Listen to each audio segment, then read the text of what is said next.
Batman is most probably the most famous and well-known comic book character next to Superman. Bob Kane created the DC Comics character Batman, and the character made his debut in the Detective Comics issue number 27, released in May of 1939. With the success of the comic, Columbia Pictures decided to make a 15-chapter Batman serial called The Batman in 1943. Actor Lewis Wilson portrayed Batman, and Douglas Croft played his trusty sidekick, Robin. The serial storyline involved the Batman, a secret US government agent, attempting to defeat the sabotage schemes of Japanese agent Dr. Daka, played by J. Carroll Nash, and his traitorous American henchmen who are operating in Gotham City at the height of World War II. The Batman is notable for being the first appearance on film of Batman and for debuting serial story details that quickly became permanent parts of the Batman comics mythos, and its secret entrance through a grandfather clock inside Wayne Manor. The 1943 serial was commercially successful, and in 1949, 4 years after World War II, spawned another 15-chapter serial, Batman and Robin, sometimes called The New Adventures of Batman and Robin, or The New Adventures of Batman and Robin, The Boy Wonder. Like the 1943 serial, it was a 15-chapter serial, released again by Columbia Pictures. Although it was a sequel to the 1943 serial, they cast different actors. Robert Lowery played Batman, and Johnny Duncan played Robin. Supporting players were Jane Adams as Vicky Vale, and well-known character actor Lyle Talbot played Commissioner Gordon. The dynamic duo face off against the Wizard, a hooded villain with an electrical device which controls cars and a desire to set challenges for the dynamic duo, whose identity remains a mystery throughout until the end. The low budget for the serial showed, and the producers used a lot of money saving shortcuts. In 1965, the 1940s serials were re-released theatrically as An Evening with Batman and Robin, which proved very popular. The success inspired the highly popular action comedy Lampoon series, Batman. Batman is a 1960s American live-action television series based on the DC comic book character of the same name. It stars Adam West as Batman and Burt Ward as Robin, two crime-fighting heroes who defend Gotham City from a variety of arch-villains. It was described by executive producer William Dozier as the only situation comedy on the air without a laugh track. In the early 1960s, Ed Graham Productions optioned the television rights to the comic strip Batman and planned a straightforward juvenile adventure show much like Adventures of Superman and the Lone Ranger, to air on CBS on Saturday mornings. East Coast ABC executive Yale Udoff, a Batman fan in his childhood, contacted ABC executives Harv Bennett and Edgar J. Skerrick, who were already considering developing a television series based on a comic strip action hero, to suggest a primetime Batman series in the hip and fun style of The Man from U.N.C.L.E. When negotiations between the CBS and Graham stalled, DC Comics quickly re-obtained rights and made the deal with ABC, which farmed the rights out to 20th Century Fox to produce the series. Batman was not the first or only choice of character when producers decided to do a TV series based on a comic book or strip. Producers surveyed the public about which character they'd like to see a TV series based on, and other options included Superman, Dick Tracy, the Green Hornet, the Phantom, and Little Orphan Annie. Batman finished highest on the list among characters whose rights were available and obtainable at the time. In turn, 20th Century Fox handed the project to William Dozier and his production company, Greenway Productions. The vice president in charge of program development at ABC, a bright young man named Doug Kramer, he told me that ABC had recently bought the rights to Batman, and he asked me if I would be interested in producing it in my company at 20th Century Fox. I was a little taken aback because I had never had a Batman comic book in my hands. Dozier, who had never before read comic books, concluded, after reading several Batman comics for research, that the only way to make the shows work was to do it as a pop art, campy comedy. Fairly obvious idea, it seems obvious now, to make it so square and so serious and so cliche-ridden and so overdone, and yet do it with a certain elegance and style that it would be funny, that it would be so corny and so bad that it would be funny. That appealed to me, and I then began to enjoy it, and I began to enjoy working on it, and I got a writer who shared this belief with me, a young man named Lorenzo Semple, a Yale graduate, very erudite young writer, but who also was quick to want to relive his childhood, as I guess I was doing. Originally, espionage novelist Eric Ambler was to have scripted a TV movie that would launch the television series, but he dropped out after learning of Dozier's campy comedy approach. The second great external force on the Batman feature came from Hollywood. Having obtained the rights to do the now famous series, producer William Dozier, Greenway Productions, 20th Century Fox and ABC TV apparently found in their researching the comic strip that they needed some of the recently excised elements of the comic book stories. This included the Batcave, the Bat Signal, and Alfred. Through the magic of the comic book story, Alfred's demise was found to have not really happened. Now, how about casting the principals? The principals wasn't quite that easy. First had in mind another actor for Batman, and he was in Europe and unavailable. So his agent then very enterprisingly showed me some stills of another client he just happened to have. I was impressed by this man's looks, whom I had only seen once in a commercial, and didn't know his work at all, really. Some people will do anything to get rich quick. Toodaloo. Producer William Dozier cast Adam West in the role after seeing him perform as the James Bond-like spy, Captain Q, in the Nestle Quick television ad. My agent called and said they want to see at Fox about doing Batman. I said, "You're kidding. I'm trying to have a serious career here. You know, get off my phone." And he said, "No, I think they've got some different ideas." I said, "Okay, I'll go see him." So I had him come in and let him read the first script, and we talked, and he had an immediate and very intelligent insight into what we were trying to do. He grasped the duality of this thing immediately, that he would have to play it very straight and very square in order to have it come through as humor. So I tested him and one other actor, that's all. And he turned out to be exactly right. Burt Ward had never done anything before. Somebody told him we were looking for young actors, so he got some obscure agent to bring him in. And the moment he walked into this office, I knew he was Robin, because he had that gee whiz, Mr. Dozier, approach right off the bat that couldn't be duplicated. And he'd never done anything. He'd never acted in any medium before for 5 minutes. But he was just one of those natural kids, and I think he's improved a great deal. So I met Mr. Dozier, and he says, "You look just right, but the only problem is you're kind of big." I said, "Oh, sir, I promise you, I won't grow anymore." And he laughed, and he says, "I like that." Burt Ward was the guy to play Dick Grayson, Robin. Eventually, 2 sets of screen tests were filmed, one with Adam West and Burt Ward, with West and Ward winning the roles, and the other with Lyle Waggoner and Peter DeYoung. Actor Waggoner would go on to star in another live-action adaptation of a DC comic, Wonder Woman. At 191 centimeters, Adam West is the same height as Batman is. When the series premiered, Alfred had been killed off. In the comics, the producers announced that they intended to make Alfred a regular character. He was brought back to life in the comic book as well. Alan Napier was cast as Alfred, Batman's loyal butler, and Batgirl's discreet confidant.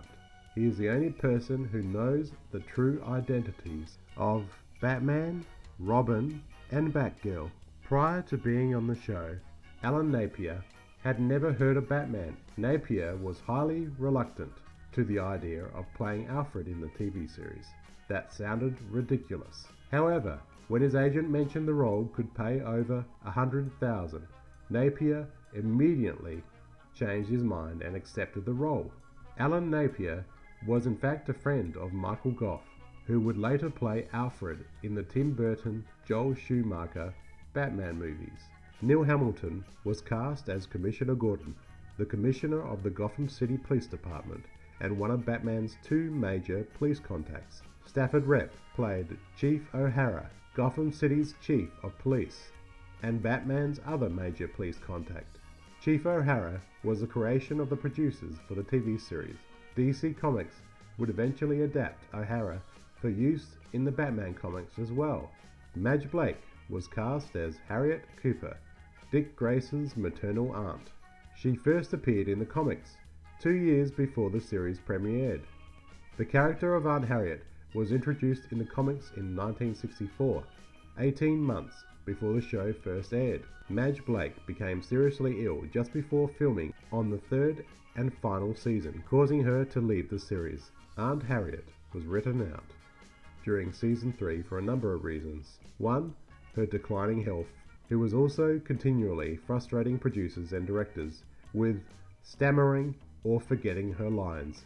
Blake was also let go due to the budgetary cutbacks that occurred for that season. For the most part, Aunt Harriet was said to be away on various overseas vacation trips during season 3. Yvonne Craig was cast as Barbara Gordon, Batgirl, Commissioner Gordon's daughter, Gotham City librarian, and crime-fighting partner for Batman and Robin. I think they probably chose me because they knew I had a dance background, and although they didn't want me to do my stunts, and I ultimately did my own stunts, I mean, I kind of talked them into that, they knew that I danced, and what they didn't know was that I rode a motorcycle so I could do the stuff on the bikes. Yvonne Craig made her debut during the third season in 1967. Before season 3, a promotional short was filmed with Yvonne Craig as Batgirl and Tim Herbert as Killer Moth. The short was convincing enough for ABC to pick up Batman for another year, with the thought being that Batgirl would attract more female viewers. They wanted to attract prepubescent females and males over 40. Now, I always knew how they attracted males over 40 because I was in this spray-on thing, but I didn't understand why a prepubescent female would be interested in me. I would think she would be interested in Robin as a playmate, and then once she notices Batman, then she doesn't like me because I'm somehow in the middle of all of this. But it turned out that apparently I was wrong, because little girls did say I want to, be Batgirl. Originally, the character was to have her own TV series, which would lead in to Batman each week. The Joker, the Penguin, the Riddler, Catwoman, Mr. Freeze, and the Mad Hatter villains were originated in the comic books, all appearing in the series. While most of the villains were from Batman comics, a handful originated as enemies of other heroes. The Archer and the Puzzler were villains from Superman stories, and Clock King was originally an enemy of Green Arrow. Latin heartthrob movie star Cesar Romero was cast as a Joker, a green-haired, purple-suited clown with a maniacal laugh who leaves behind jokes as clues to his next crime. Cesar was an unlikely choice as the Joker, but fit into the role perfectly. Jose Ferrer and Gig Young were originally considered for the role of the Joker. Frank Sinatra also expressed interest in the role, which would have been a disaster. Incidentally, Jose Ferrer was an uncle by marriage to George Clooney, who played Batman in Batman and Robin in 1997. Cesar Romero's Joker laugh was created almost by accident. Shortly after being cast, Romero met with the producers to discuss his role. While waiting to meet with them, Romero happened to see conceptual art of Joker's costuming. Romero felt the pictures almost looked absurd, and as a result, spontaneously broke out into a playfully loud and almost manic laughter. A producer overhearing it responded by telling Romero, "That's it. That's your Joker's laugh. When I get in an outfit like that, I'm not going to sit there going, I'm going to go, you fall right into it. I thoroughly enjoyed playing the Joker. Cesar Romero brought an enormous amount of energy to the role. His piercing eyes, his laugh. I don't know how he did it. Decades after the show's end, Cesar Romero claimed he had done the Joker's laugh so many times that it permanently altered his natural laugh. When playing the Joker, Cesar Romero painted over his moustache rather than shave it off. Actor Burgess Meredith was cast as the Penguin, a waddling, cackling, umbrella-wielding menace in a top hat and monocle. Burgess Meredith had not smoked in 20 years. When he was cast as the Penguin, he came up with the Penguin's distinctive squawking sound because of the cigarettes, which were irritating his throat. Like his trademark quack, the Penguin's waddling was largely a result of improvisation by Burgess Meredith, as he found it difficult to stand and walk straight while wearing the rubber-padded fat suit that was part of his costuming. Incidentally, Mickey Rooney turned down an offer to play the Penguin. Spencer Tracy was also offered the role, but he said he would only take part if he could kill Batman. Burgess Meredith made a brief cameo appearance as the Penguin in the Monkees episode The Monkees Blow Their Minds in 1967. However, he wore a black top hat instead of the purple one, and his prosthetic nose wasn't worn. Comedian Frank Gorshin was cast as the Riddler in seasons 1 and 3. According to the producers, Frank Gorshin was selected to portray the Riddler due to the fact that he was a Batman fan since childhood. Do you ever do the trademark laugh for people? Frank Gorshin once said in an interview that he developed the Riddler's high-pitched laugh at Hollywood parties, where he said the funniest jokes brought out the laugh. He came to realize that it wasn't so much about how he laughed, but what he was laughing at that created a sense of menace.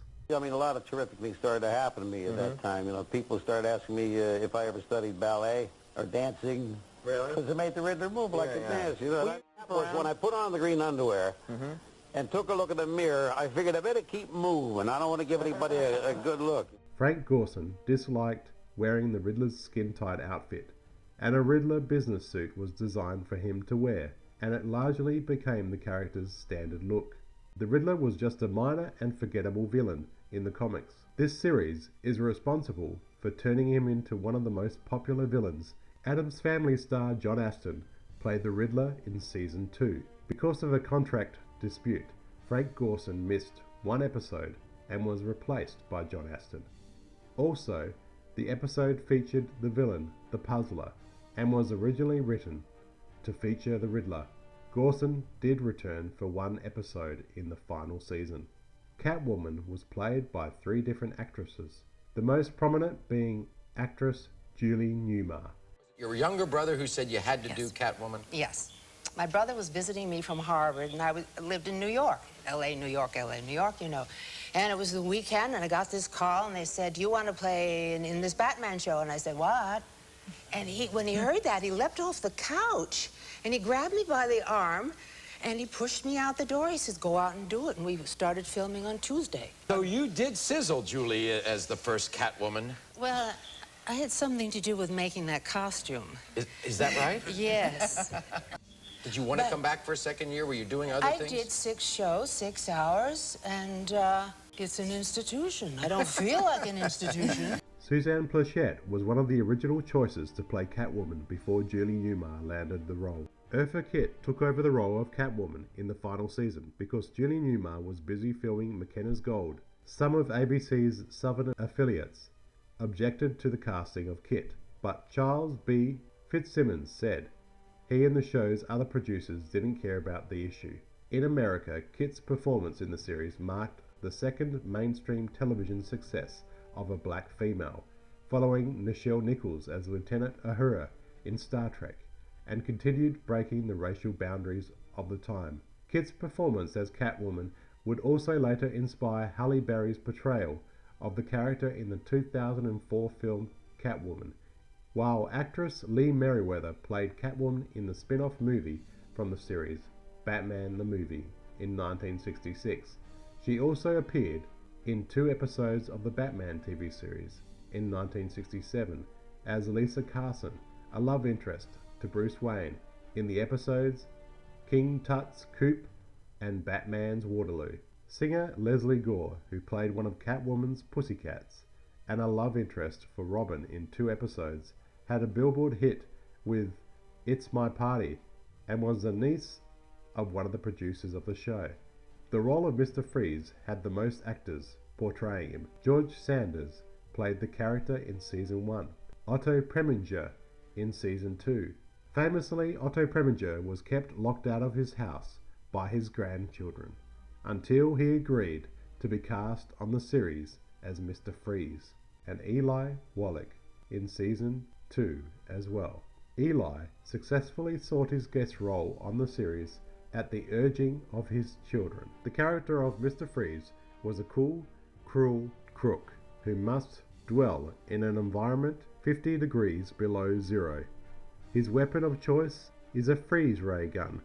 Originally the character was named Mr. Zero, but was renamed Mr. Freeze for the series. The name change eventually made its way into the comics as well. The show was so popular that many big-name stars wanted to make guest appearances as villains on the show. Tallulah Bankhead saw appearing on the series as a great opportunity to entertain her grandchildren and played Black Widow. There were also well-known character actors like Victor Buono as King Tut, David Wayne as the Mad Hatter, Vincent Price as Egghead, Carol Ann Jones as Marcia Queen of Diamonds, Cliff Robertson as Shame, Anne Baxter, Zelda, and Olga, Queen of the Cossacks. Roddy McDowall played the Bookworm. 3 major villains from the comic book were never used in the television show. Poison Ivy, who was only introduced in the comics during the show's run, Scarecrow, and Two-Face, although the latter was almost used. He was considered for the show before its cancellation. The theme of the character was to be a TV commentator who has a TV tube blow up in his face. As the character's original origin, Gotham DA Harvey Dent, who has a vial of acid hurled at his face in court by volatile mob boss Salvatore the Boss MARONI during his trial, but this would have been too gruesome for television at the time. Ultimately, the character did not appear on the series. Eventually, all of them would see live-action incarnations. Ivy in the movie Batman and Robin in 1997, Scarecrow in Batman Begins in 2005, and Two-Face in Batman Forever 1995 and The Dark Knight 2008. In contrast, Adam West's version of Batman would finally meet Two-Face in the animated sequel, Batman vs. Two-Face, in 2017, Adam West's final role. Some of the 1966-67 episodes paired supercriminals with one another, following in the pattern of the theatrically released version of the series, Batman the Movie. Main villains, the Joker, the Penguin, the Riddler, and Catwoman, each had their own musical theme in the show. The villains commonly have henchmen whose names are somehow associated with the villain's identity. For example, Catwoman's henchmen have cat-related names like Felix and Leo. Writer Stanley Ralph Ross named many characters and settings after friends and family members. In addition, Ross would use foreign words and phrases, some of them subtly dirty, in many scripts. The uncredited narrator for the series is voiced by producer William Dozier, who parodied both the breathless narration style of the 1940s serials. He would end many of the cliffhanger episodes by saying, "Same bat time, same bat channel." In the episodes following cliffhangers, recaps of the previous episode consisted of a series of short phrases from Dozier, accompanying short, silent clips of the prior episode, which usually ended in a freeze frame. In the 3rd season, when single episode stories were introduced, the narrator would end the show by encouraging viewers to tune in the following week.